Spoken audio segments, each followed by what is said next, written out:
आज हम हमेशा की तरह पवित्र शास्त्र में से कुछ अध्ययन करेंगे। आप में से हर एक को याद होगा प्रभु यीशु मसीह ने पवित्र आत्मा के विषय में कहा था कि जब वो सहायक आएगा, ये उस समय की बात है जब पवित्र आत्मा नहीं आया था मानव जाति के लिए, विश्वासियों के लिए।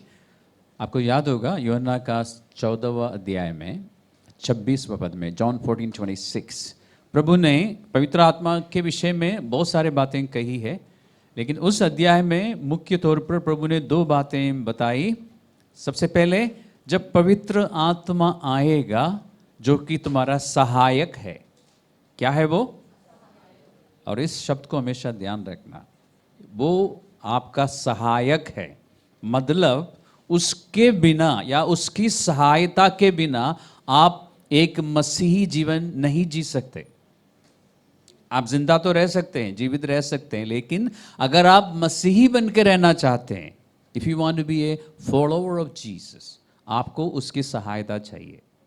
इस तरह का वो हेल्पर है। और वो क्या करेगा, इस अध्याय में बताया, आपके पास बाइबल है आप देख सकते हैं, बताया कि वो तुम्हें सिखाएगा।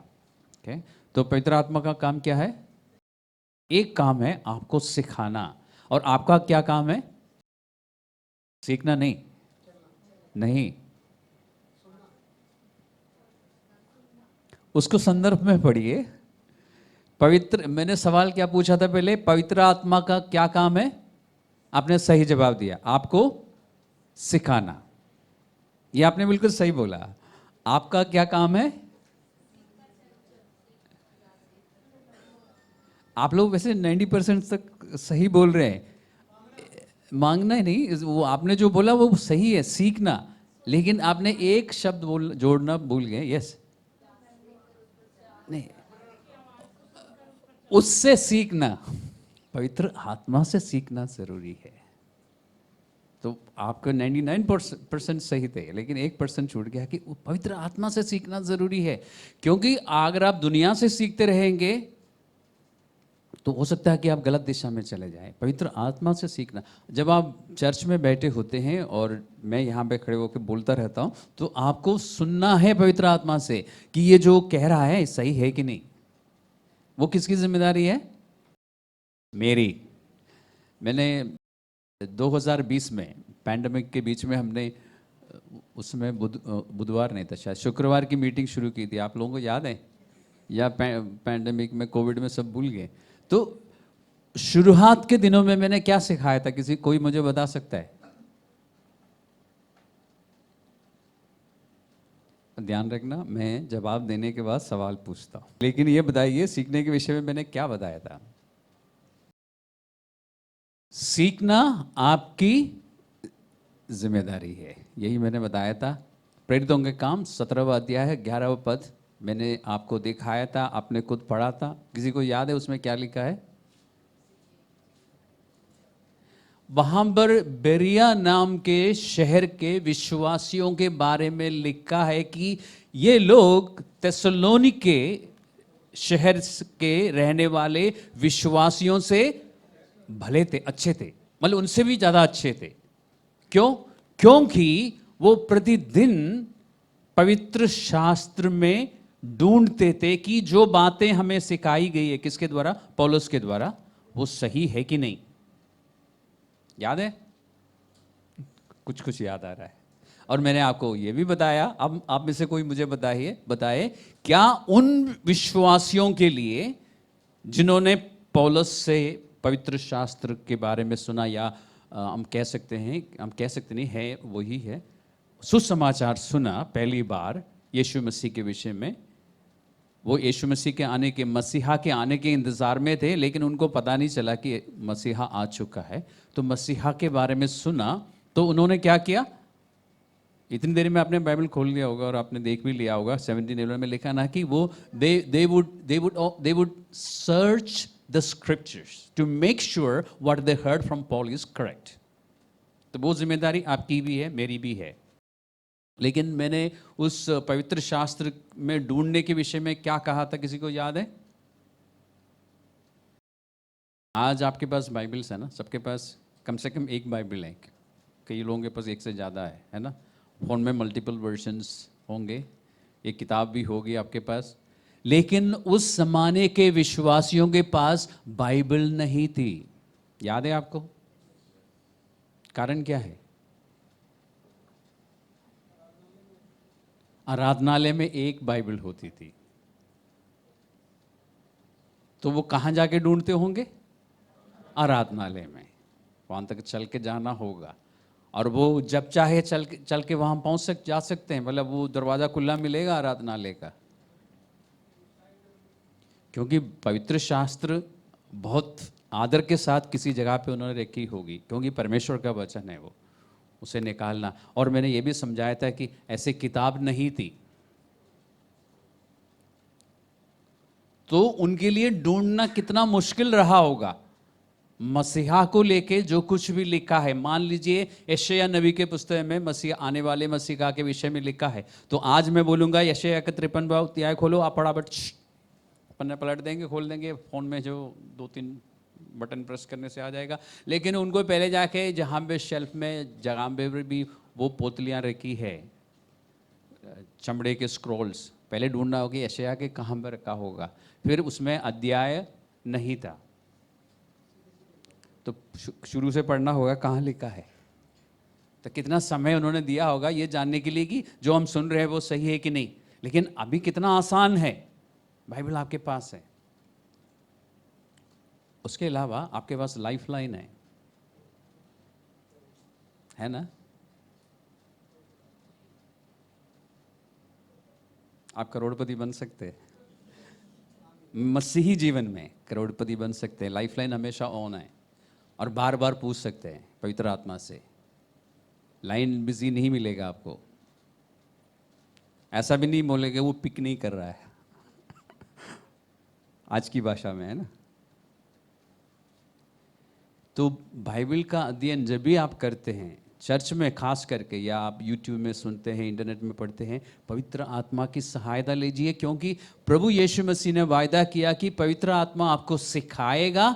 और फिर अगर आपकी बाइबल खुली है उस जगह पे 14 का मैंने क्या बताया था, 23 यूहन्ना का 14 का 26 बताया था। उसमें क्या लिखा है कि वो तुम्हें सिखाएगा और फिर मेरी बातें तुम्हें स्मरण दिलाएगा, यानी जो कुछ आपने बाइबल में पहले पढ़ा है वो आपको याद दिलाएगा। अब हम अध्ययन करना शुरू करें।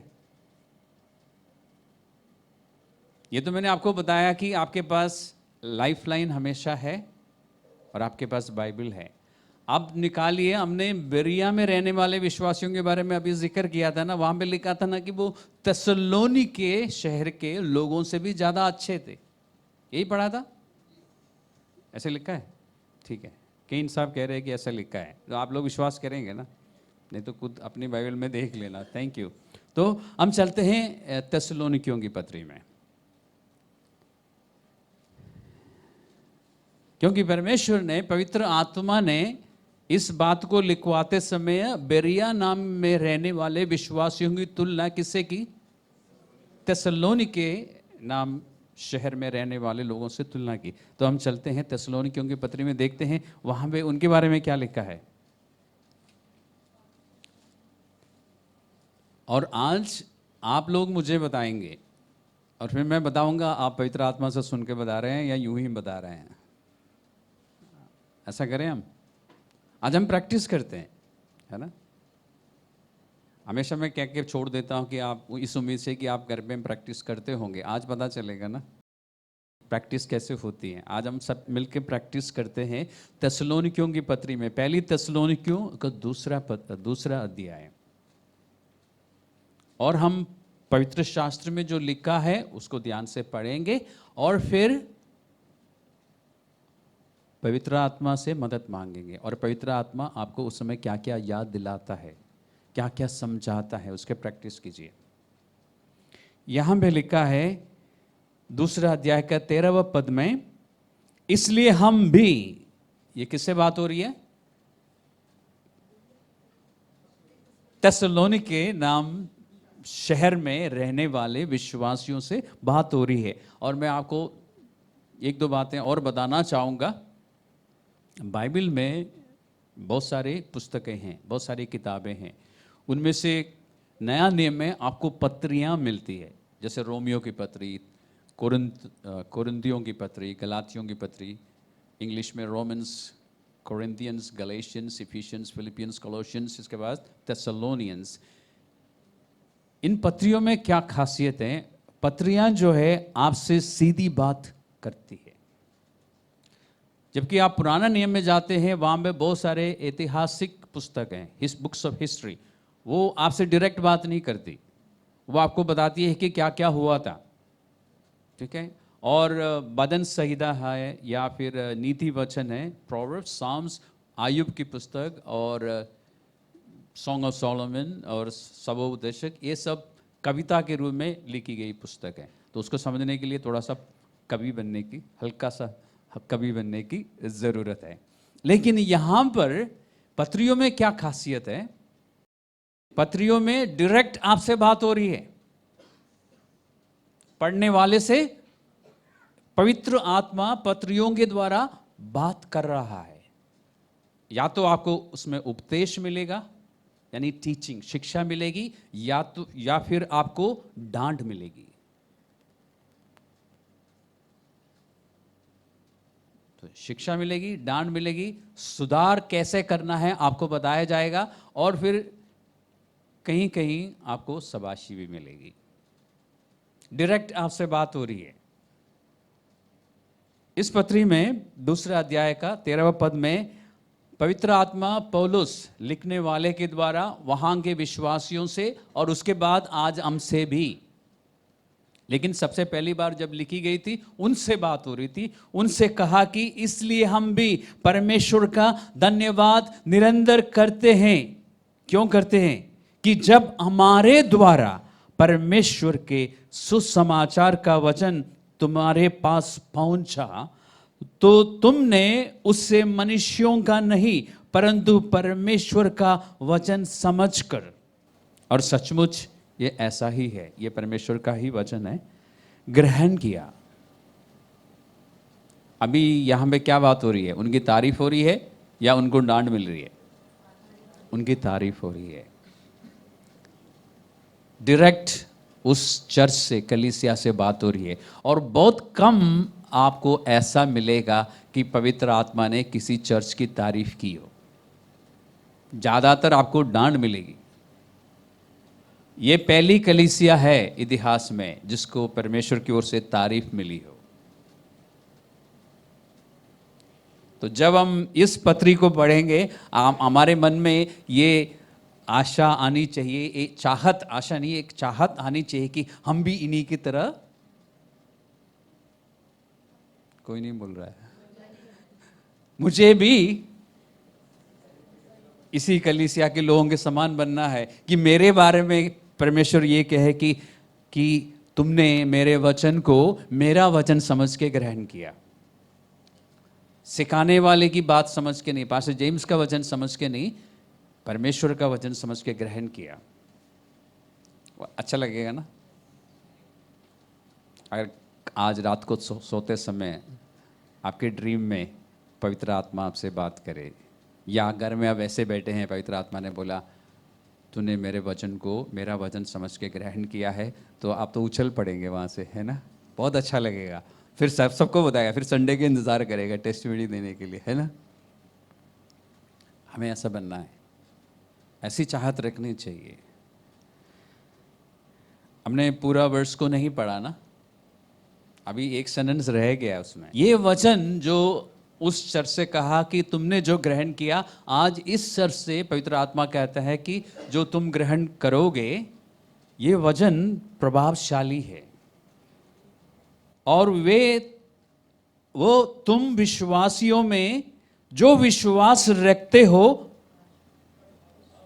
प्रभावशाली है या प्रभावशील है, यानी असर करता है, काम करता है। तो क्या ये चर्च के सारे विश्वासियों में काम करता है? ठीक से जोर से बोलिए पवन। जो विश्वास करता है सिर्फ उस व्यक्ति में ये वचन काम करता है। तो मुझे कुछ बताने की जरूरत नहीं है ना। जो लोग परमेश्वर के वचन को परमेश्वर का वचन समझ के ग्रहण करते हैं, ग्रहण करने का मतलब है विश्वास करना। जो विश्वास करते हैं सिर्फ उनमें यह वचन काम करता है, बाकियों में काम नहीं करता।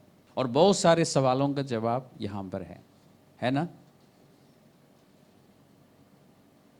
बाकी आप लोगों ने शुरुआत में जो जवाब दिया कि आप पढ़ना नहीं मानना है, ये सही है। जो मानेंगे उनके जीवन में ये वचन काम करेगा, बाकियों के जीवन में कोई फर्क नहीं पड़ेगा, है ना। सीरियस बात। अब याद कीजिए, यहां पर इस चर्च के बारे में हम देखते हैं, पहला अध्याय में चलते हैं। इन लोगों ने क्या किया था? परमेश्वर का वचन या सुसमाचार या गॉस्पल उन तक जब पहुंचा, उस गॉस्पल का मैसेज को, संदेश को परमेश्वर का वचन समझ के ग्रहण किया, और उस वचन ने या उस सुसमाचार ने उनके जीवन में काम भी किया। हम पहला अध्याय में चलते हैं। उसमें लिखा है,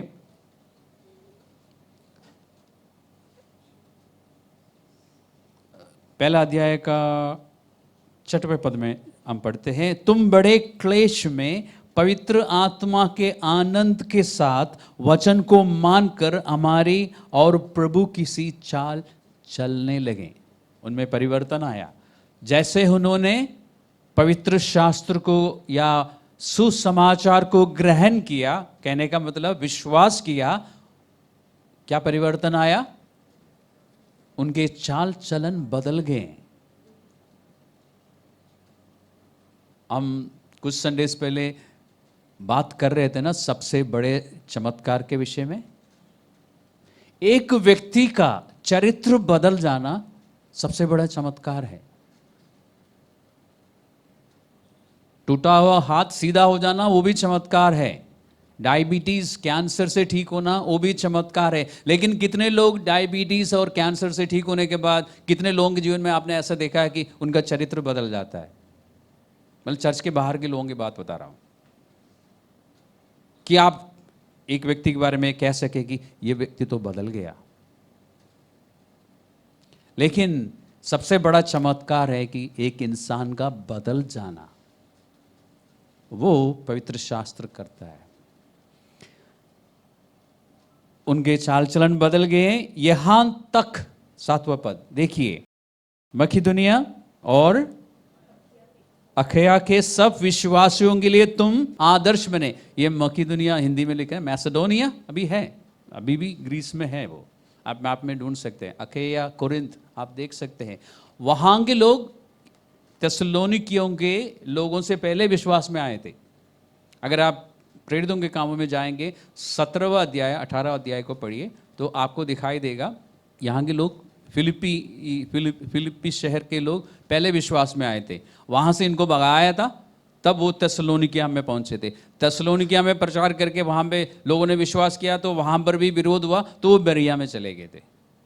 तो फिलिप्पी शहर के लोगों ने पहले विश्वास किया था, लेकिन उन विश्वासियों के लिए ये आदर्श बने।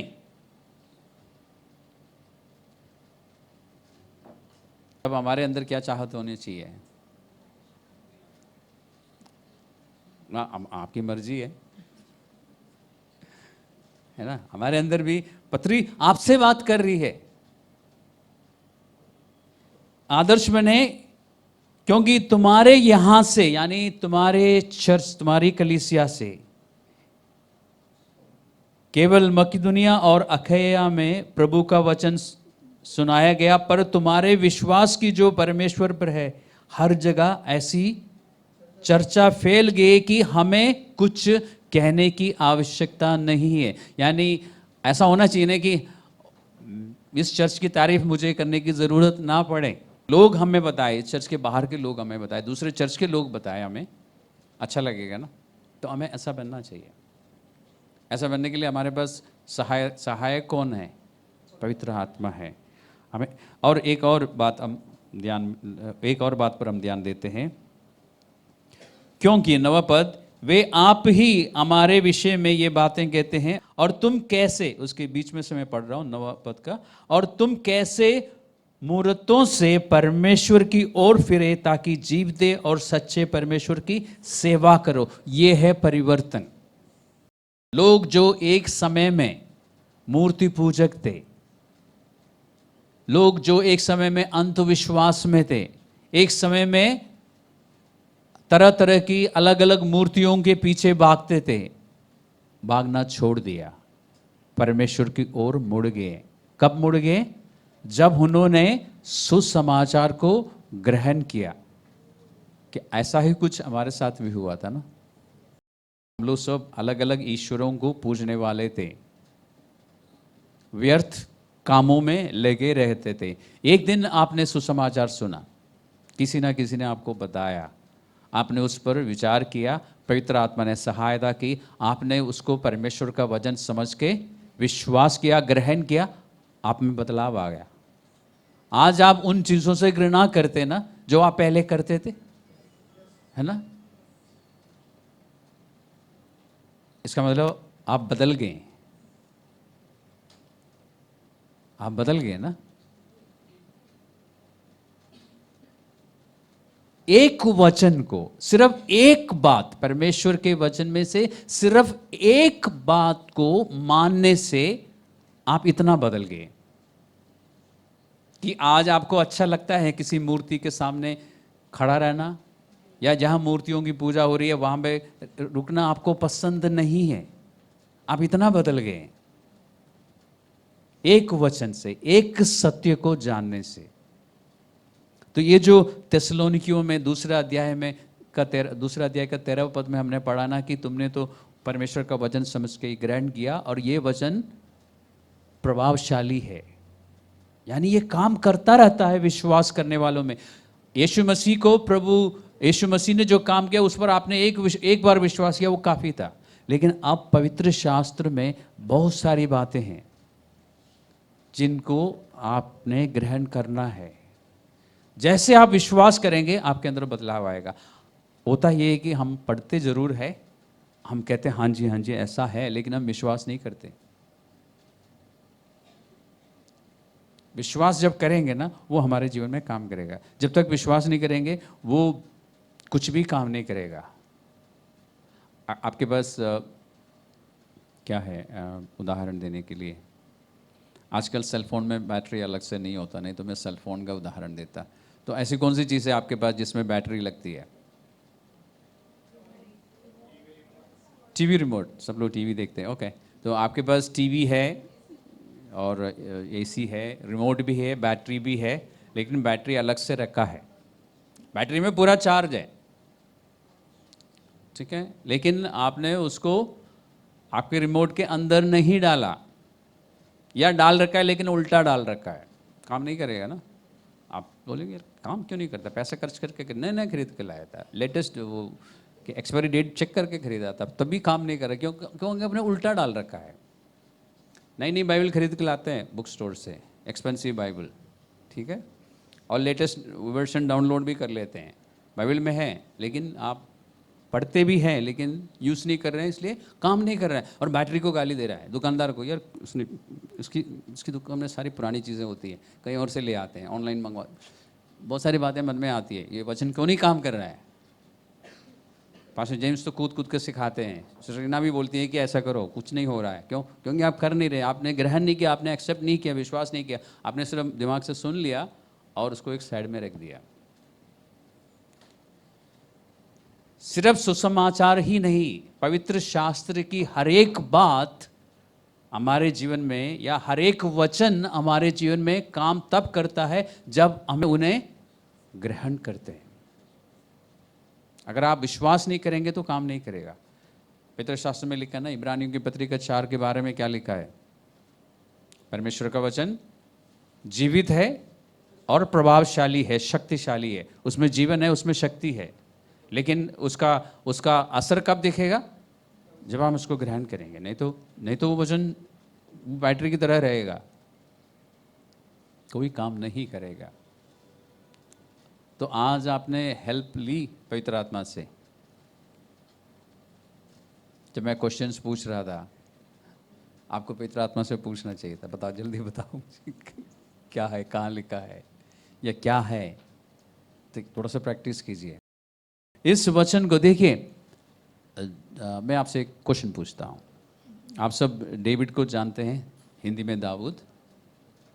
तो जब मैं डेविड बोलता हूँ, जो बाइबल में है, पुराने नियम में है, आपके मन में क्या छवि आती है? क्या माइंड पिक्चर आता है? क्या पिक्चर आता है आपके माइंड में? डेविड, ओके, राजा, और ओके, परमेश्वर के बहुत निकट रहने वाला, ओके, और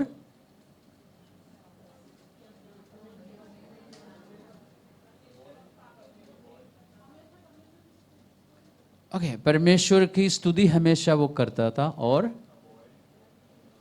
ओके, वो था बॉय, हमेशा बॉय नहीं रहा ओके, गुड, शेपर्ड। और लेकिन चर्च के संदर्भ में, अगर हम कलीसिया के, चर्च के कॉन्टेक्स्ट में बात करते हैं डेविड, तो ज्यादातर हमारे मन में क्या आता है?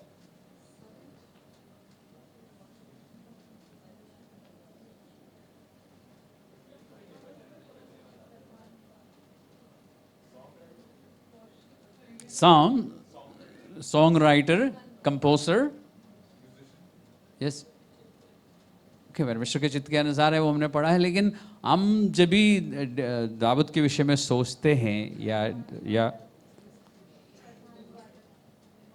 ओके, हम क्या देखते हैं कि क्योंकि हमारे पास भजन संहिता है ना, और इतने सारे भजन हैं जिनमें से बहुत सारे गीत हमने खुद बनाए हैं। हमने नहीं बनाया, मसीह लोगों ने, हमारे भाई बहनों ने लिखा। तो हमारे मन में जो सबसे बड़ी छवि उसके लिए ये है ना कि वो आराधना करता रहता था, है ना? जो वर्शिप टीम ध्यान देना ओके, हमारी छवि है ना कि दाऊद के पास और कोई काम नहीं था, या तो भजन गाता था या लिखता था। हाँ सिस्टर, परमेश्वर की आज्ञा का पालन करता था, लेकिन उस टाइम कब मिलता था उसको? ये इतने सारे भजन में तो लिख के रखा है, और दाऊद के लिखे हुए सारे भजन हमारे पास जरूरी नहीं है कि हो। भाई, तो भजन संहिता में जितने भी भजन आप पढ़ते हैं वो सारे डेविड के नहीं है। वैसे लोग सोचते हैं कि ये सारे 100 कितना 150 है ना, 150 भजन जो है वो दाऊद ने, लोग सोचते हैं कि दाऊद ने लिखा है। नहीं, दाऊद का नहीं है सारे। उसमें मूसा का लिखा हुआ एक भजन है,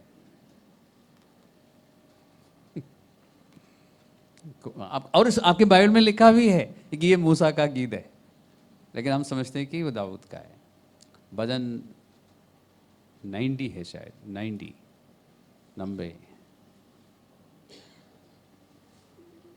तो दाऊद के लिए हमारी छवि क्या है मन में? कि वो आराधना करता था, गीत लिखता था, म्यूजिक देता था, क्योंकि वो म्यूजिशियन भी था। वो कौन सा इंस्ट्रूमेंट बजाता था? हार्प। अंग्रेजी में हार्प बोलते हैं, हिंदी में शायद उसके लिए क्या बोलते हैं? वीणा बोलते हैं, क्या बोलते हैं, कुछ शब्द नहीं है शायद। मेरे ख्याल हार्प में 10 से ज़्यादा है स्ट्रिंग्स, जो भी है इससे फर्क नहीं पड़ता।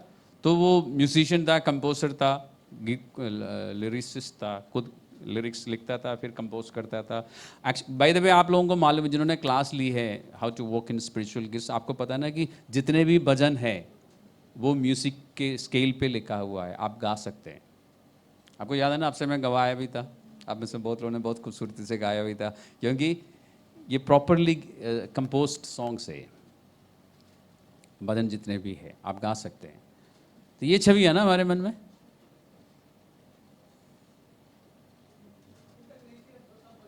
क्या पवन?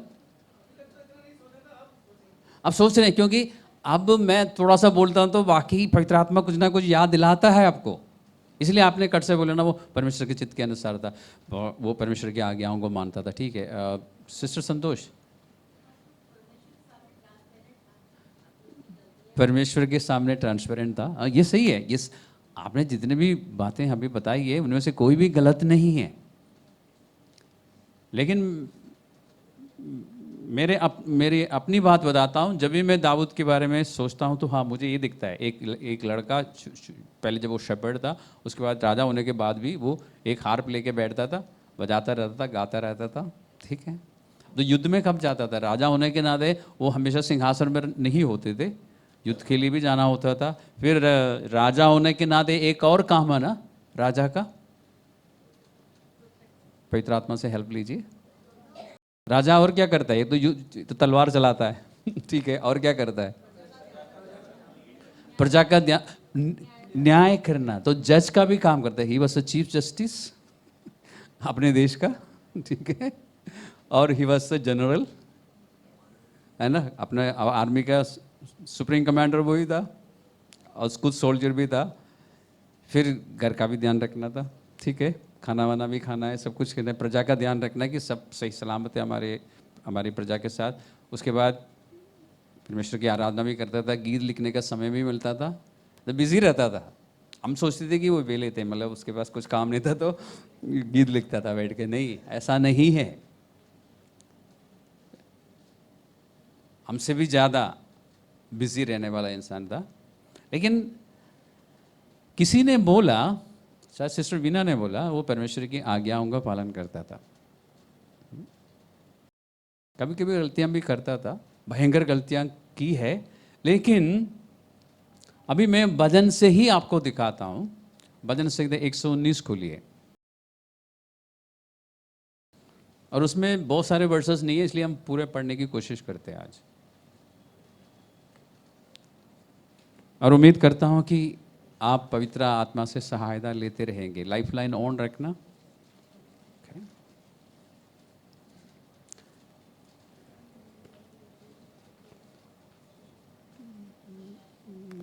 आप पहुंच गए Psalm 119, 119।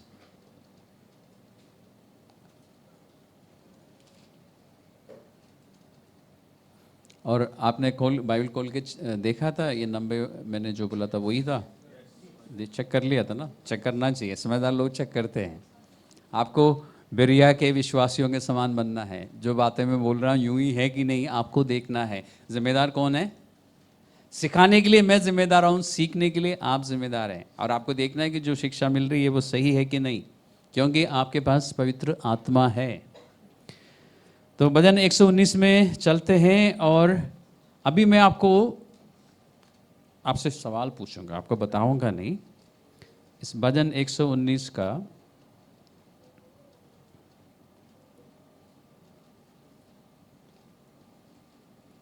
अगर आपको इब्रानी भाषा की अक्षरमाला सीखना है तो भजन 119 पढ़िए, उसमें है, सारे अल्फ़ाबेट्स उसमें है। ये जो आलेफ, बेथ, दालेफ जो लिखा है वो हिब्रू अल्फ़ाबेट्स है, ठीक है। 119 का 18 पद को पढ़िए। आप में से कोई जन पढ़िए। मेरी आंखें खोल दे कि मैं तेरी व्यवस्था की अद्भुत बातें देख सकूं। यही लिखा है, open my eyes that I may know the wonderful things in your law.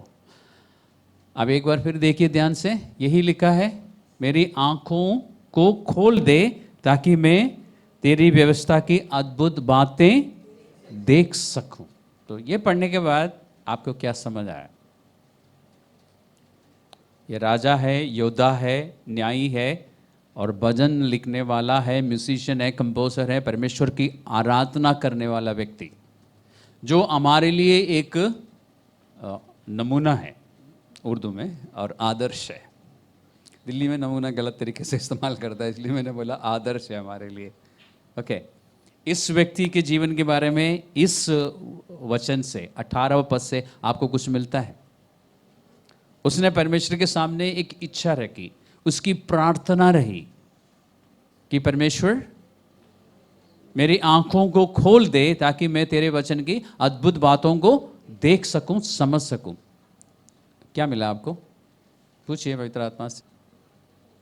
Okay, आत्मिक आंखों को खोलने के लिए उसने परमेश्वर से प्रार्थना की, सही है, लेकिन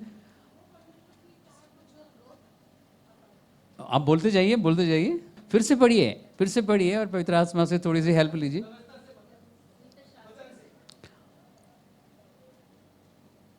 ओके, बाकी सब लोगों को दिखाई दे रहा है? उसने कहा मेरी आंखों को खोल दे ताकि मैं तेरी व्यवस्था की अद्भुत बातों को देख सकूं या समझ सकूं। तो वो कर क्या रहा है? वचन को पढ़ रहा है। उसके पास बाइबल थी? गुड गुड आंसर, अच्छा जवाब दिया। भवन ने राजा हो तो उसके पास होगी, लेकिन हमने कहा ना सबके पास बाइबल नहीं थी। तो ये इसको इसके पास इतना एक्स्ट्रा टाइम था कि आराधनालय में जाता था बाइबल का अध्ययन करने के लिए। हेल्प लीजिए ना, लाइफ लाइन है ना आपके पास। अब परमेश्वर से रिक्वेस्ट कर रहा था ऐसे हवा में देखते हुए। अभी आपने कहा कि वो वचन का अध्ययन कर रहा था, उसके पास बाइबल थी, आपने ये कहा ना। और पवन ने काफी हद तक सही बोला, राजा हो तो उसके पास होगा। आप कभी समय निकाल के पढ़ना व्यवस्था विवरण ड्यूटरोनोमी, उसका 17वां अध्याय में जाना, और शायद 18 पद में है, मुझे पक्का नहीं याद है कहाँ पर है। 17 का 18 में होगा, नहीं तो 18 का 17 में होगा। तो 17 का 18 में देखिए, वहां पर राजा के लिए व्यवस्था देते हुए परमेश्वर ने कहा था कि जब तुम्हारे बीच में कोई राजा होगा, उसके पास वो खुद लेवियों के सामने बैठ के व्यवस्था की पुस्तकों की एक कॉपी बनाएगा अपने लिए। 17-18 में लिखा है ना, ताकि वो भूल ना जाए कि परमेश्वर का आदेश क्या है। उसके पास, राजा के पास एक पर्सनल कॉपी होती है बाइबल की, उसके पास होना चाहिए, और उसकी जिम्मेवारी है उसकी कॉपी बनाना। यानी कि वो एक प्रिंट आउट दे देना, निकाल देना या जीरोक्स करा देना, वो ज़माना नहीं था। और कैसे बनाना था? लेवियों के सामने, क्योंकि लेविये पढ़े लिखे होते थे, उनका काम था कॉपीज बनाना, जिनको हम शास्त्र, जिनके लिए आप बाइबल में हिंदी में शास्त्री या अंग्रेजी में स्क्राइब्स पढ़ते हैं, उनके प्रेजेंस में, उनके सुपरविजन में एक कॉपी बनाना। अभी राजा के हाथ में कि राजा थोड़ा सा बोले यार तू बना दे, मुझे दे दे, वो अलग बात है, लेकिन जिम्मेदारी किसकी थी? राजा की खुद। तो इसलिए दाऊद के पास एक पर्सनल कॉपी थी। तो पवन ने काफी हद तक पकड़ लिया था लेकिन आपने कभी एक बार भी ये इस अध्याय को पढ़ा होता तो पवित्र आत्मा आपको एकदम याद दिलाता।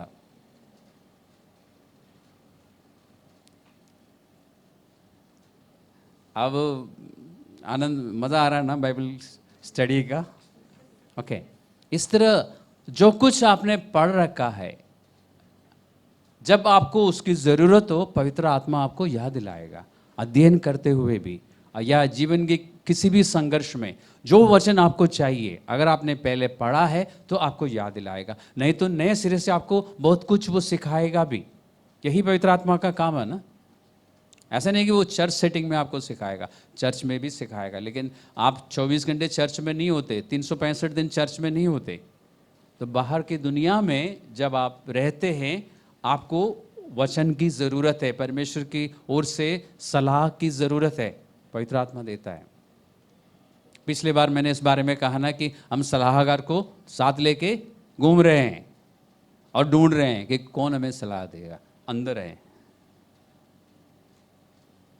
तो यहां पर आप क्या देखते हैं कि दाऊद आराधना जरूर करता था, लेकिन पवित्र शास्त्र का अध्ययन भी साथ साथ करता था, इसलिए उसकी आराधना परमेश्वर के वचन के अनुसार होती थी। इस निष्कर्ष में हम पहुंच सकते हैं ना? कैसे?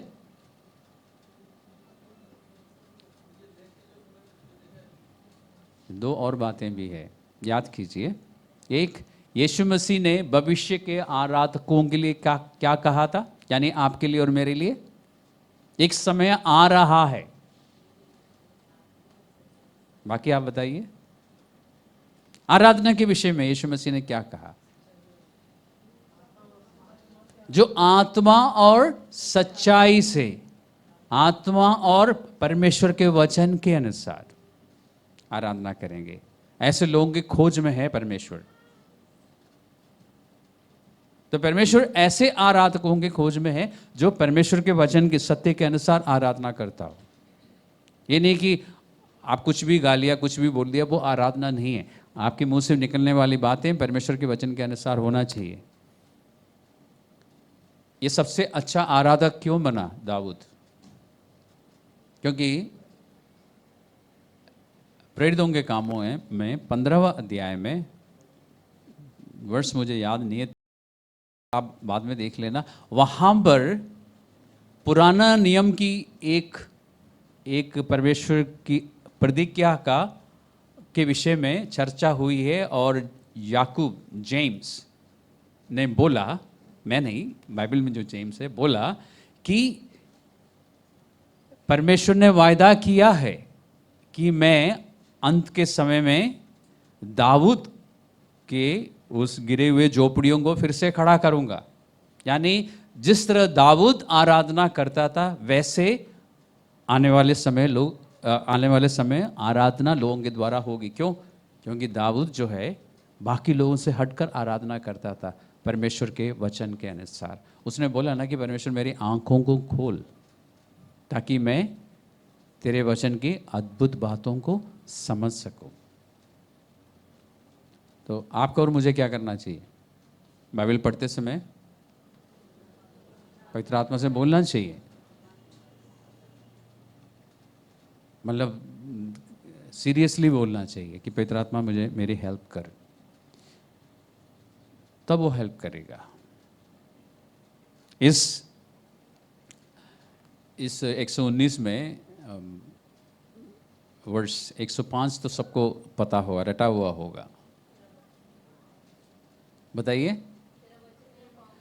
हाँ, सबको, ज़्यादातर मसीह लोगों को पता होता है। जिन्होंने बाइबल एक ही बार पढ़ी है उनको भी याद रहता है। वजन 23 सारे सबको याद रहता है। वजन कोविड की वजह से 91 सबको याद हो गया, सबने रट लिया, ठीक है। और भजन 119 का 105 सब कोट करते हैं। और भजन 139 भी लोग कोट करते हैं। ओके, 105 में पौलुस नहीं, दाऊद ने कहा, तेरे वचन मेरे पांवों के लिए दीपक और मेरे मार्ग के लिए उजियाला है। और लोग प्रार्थना करते हुए भी इसको कोट करते हैं, है ना। और मैंने एक बार शायद आपको बोला भी था,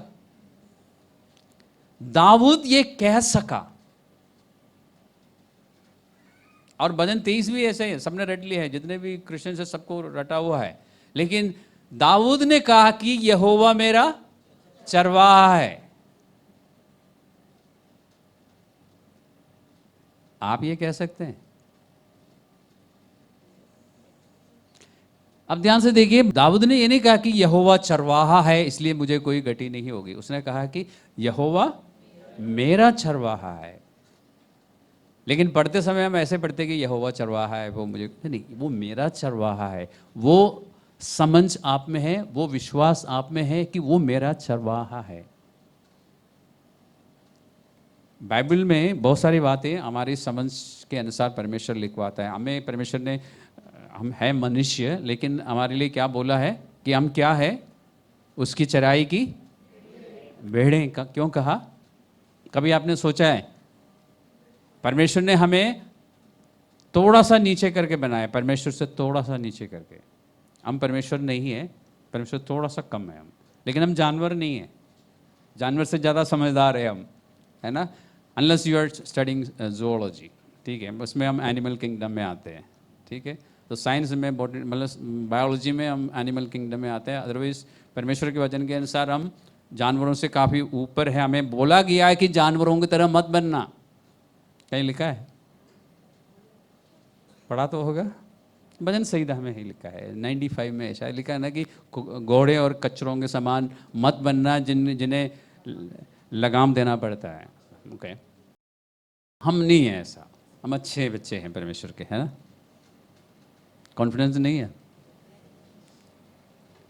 ओके, गुड, हम अच्छे लोग हैं, परमेश्वर के वचन कभी कभी मानते हैं हम, ठीक है, हमेशा मानने की कोशिश में रहते हैं, है ना। ओके, परमेश्वर ने हमें भेड़ें क्यों कहा है? आप जब बाइबल पढ़ते हैं ना, आपको उस ज़माने की बातों को पर ध्यान देने की ज़रूरत है। और अब तो बहुत आसान है, हमारे पास मिसेस गूगल है, पूछ सकते हैं ना, जो भी जानना है आप पूछ सकते, ढूंढ सकते हैं। 2-3 उंगलियां चलाने से के बाद उस जमाने के की भेड़ें कैसे होती थी, चरवाहे कैसे होते थे, क्या होता था, वीडियोस देख लीजिए, पता चलेगा ना। क्योंकि 3000 साल पहले, ये 2000 प्लस डेविड कौन से टाइम पे था, तो 2700-800 साल पहले की बात है। उस ज़माने में क्या होता था, नहीं तो दिल्ली के बाहर थोड़ा सा जाइए जहाँ पर भेड़ बकरियाँ होती है, दोनों दोनों दोनों को देखना। हाँ, हिमाचल जाइए, उस पंजाब में भी मिलेगा आपको। अब भेड़ों को देखिए, भेड़ों की खासियत क्या है, चरवाहा आगे आगे चलता है और भेड़ें जो है सिर झुका के पीछे पीछे चलती है। आपने देखा होगा, नहीं तो मूवीज़ में देख लेना, नहीं तो दिल्ली से बाहर घूमने के लिए जाना, दिखाई देगा कहीं ना कहीं। तो परमेश्वर ने हमें भेड़ कहा है। भेड़ों की खासियत क्या है, वो चरवाहे के पीछे पीछे चलता है, चरवाहा हमेशा आगे होता है। और अब बकरियों को देखना, बकरियों के चरवाहा आगे नहीं चलता, क्यों? क्योंकि सर झुका के चलने की आदत नहीं है उनमें, उनको पीछे से संभालना पड़ता है, हाथ में छड़ी होनी चाहिए। नहीं तो रास्ते में पेड़ दिखाई दिया तो बकरियां उस पर चढ़ने की कोशिश करती है। चराई में से घास वगैरह खा के पेट भर गया होगा, तभी अगर रास्ते में कोई पेड़ दिख गया उसको ऊपर चढ़ने, खास करके कटहल का पेड़, उसमें चढ़ने की कोशिश करेगी। उनकी आदत है, कहते हैं ना, आदत से मजबूर है। परमेश्वर ने हमें बकरी नहीं कहा,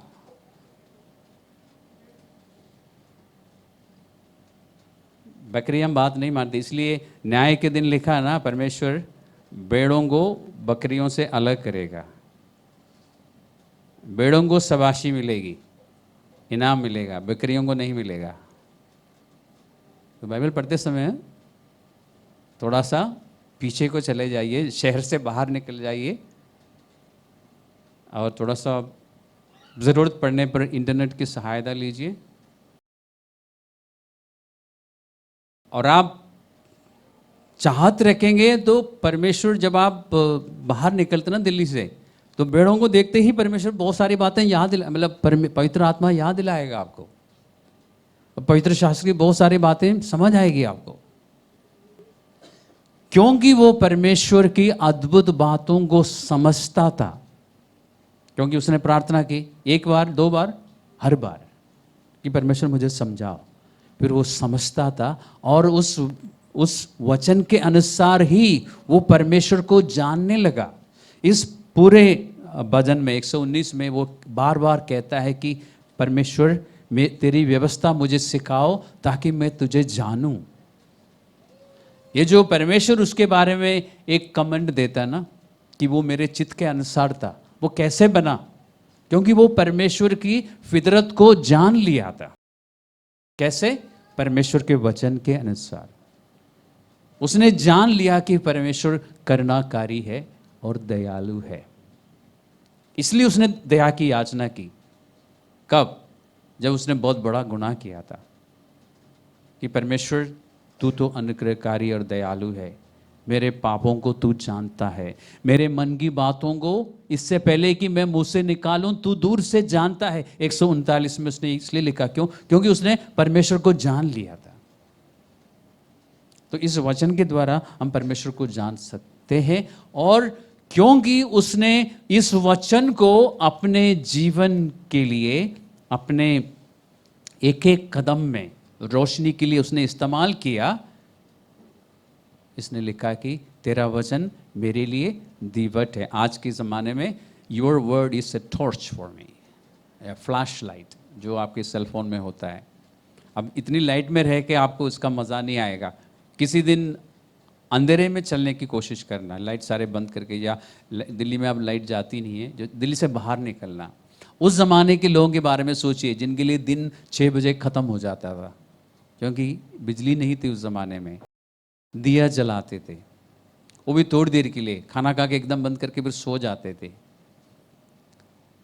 उस ज़माने के अनुसार जब अंधकार होता था 6 बजे के बाद, उसने कहा कि तेरा वचन मेरे लिए दीपक है। यानी अगर आपको 6 बजे के बाद बाहर किसी से मिलने, अर्जेंट इमरजेंसी आई, किसी से मिलने जाना हो, तो आपके हाथ में क्या होना चाहिए? एक, आज की तारीख में एक सेल फोन काफ़ी है, बैटरी चार्ज होना चाहिए। उसको जला के आप कैसे चलेंगे? आप आगे को पकड़ते हैं ना, या पीछे को?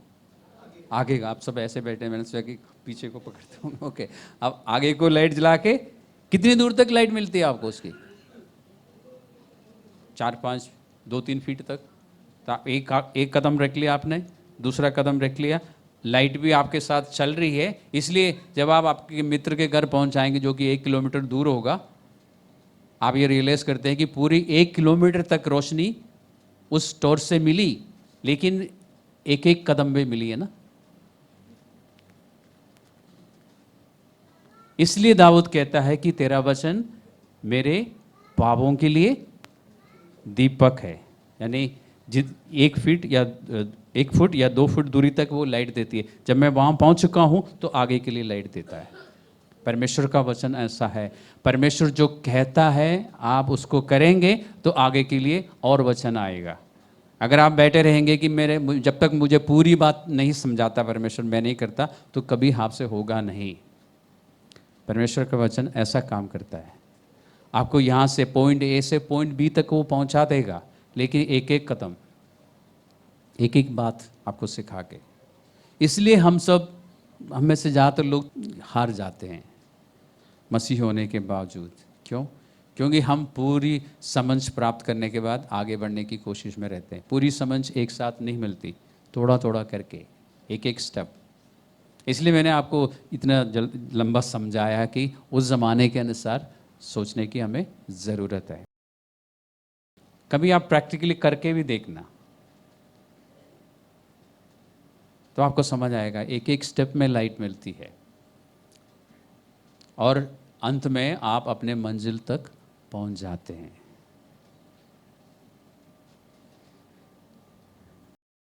आज पवित्र आत्मा की हेल्प मिली है ना आपको, थोड़ा सा आपको हल्का सा एक्सपीरियंस मिला। तो अगली बार, आज के बाद आप घर में जब भी बाइबल खोल के पढ़ेंगे ना, पवित्र आत्मा से कहना मेरी हेल्प कर, टीच मी समथिंग, और वो सिखाएगा आपको। और पवित्र आत्मा डायरेक्टली आपको जो सिखाता ना, वो आपको जब तक आप जीवित है याद रहेगा। आप इतनी आसानी से नहीं भूलेंगे। जो मैं सुनाता हूँ हो सकता है यहाँ से निकलते ही भूल जाए, लेकिन वो आपको याद रहेगा, क्योंकि उसमें क्या बोलते हैं, एक्साइटमेंट रहता है। क्या बोलता है हिंदी में उसको?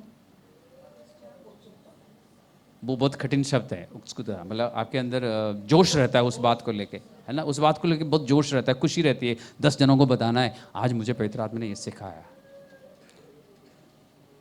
इसलिए पवित्र आत्मा से मदद लीजिए। ये यीशु मसीह मजाक नहीं कर रहा था जब कहा ना कि पवित्र आत्मा तुम्हें सिखाएगा, दूसरों के द्वारा भी सिखाएगा, और आप जब बाइबल पढ़ते हैं आपको सिखाएगा। उसके बाद आप करना शुरू कीजिए तो आप वाकई में इस बात का अनुभव करेंगे कि परमेश्वर का वचन वाकई में एक दीपक है, जो एक एक कदम पर उजियाला आपके लिए दीपक का काम करता है, और आपके पूरा मार्ग के लिए उजियाला देते हुए आपको कामयाबी की ओर बढ़ाता रहेगा। तो तेसलोनिके शहर के हिंदी में, या तेसलोनाइका अंग्रेजी में, उस शहर की कलीसिया में क्या खासियत थी? परमेश्वर के वचन को परमेश्वर का वचन समझ के ग्रहण किया। हम भी ऐसा ही करेंगे, हमें ऐसा करना चाहिए। तो जब भी आप बाइबल पढ़ते हैं, कुछ बात समझ आती है आपको उस समय, तो उसे ग्रहण कीजिए, उसको प्रैक्टिस कीजिए। जब आप चर्च में बाइबल का अध्ययन करते हैं या किसी और ज़रिए से आप वचन सुनते हैं, खुद चेक भी कर लीजिए बाइबल में कि बाइबल में ऐसा लिखा है कि नहीं। अगर ऐसा लिखा है उसको ग्रहण कीजिए। अगर आपको दिक्कत आ रही है उन वचनों को मानने में, तो आपके पास फिर लाइफलाइन है, पवित्र आत्मा जो आपको ग्रेस देता है, अनुग्रह देता है। उसको मानना शुरू कीजिए और एक्सपीरियंस कीजिए। फिर आप दाऊद के साथ कह सकते हैं, तेरा वचन वाकई में मेरे पाँवों के लिए दीपक और मेरे मार्ग के लिए उजियाला है।